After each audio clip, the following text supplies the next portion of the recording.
The Blue Sapphire by D.E. Stevenson. Read by Hilary Neville. Part 1. London was enjoying the first day of spring.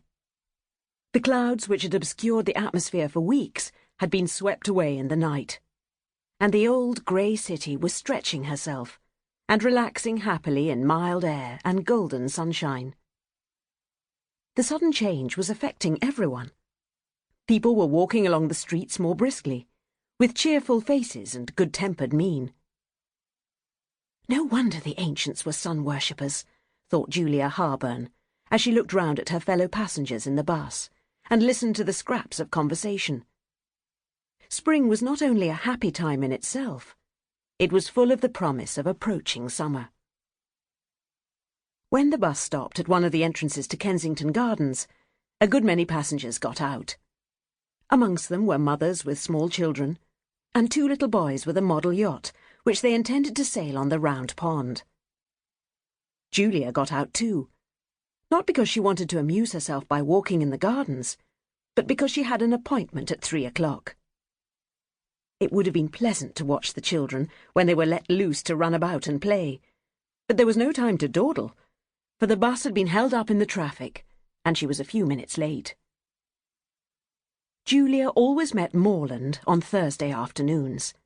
It was the day when he escaped early from his office. If it were cold or rainy, they met at a tea shop and had tea together. But this morning Morland had rung up and said, "It's lovely today, Julia. Let's meet at that seat in Kensington Gardens this afternoon. You know the one I mean." Of course Julia had known, for it was when they were sitting there that Morland had asked her to marry him.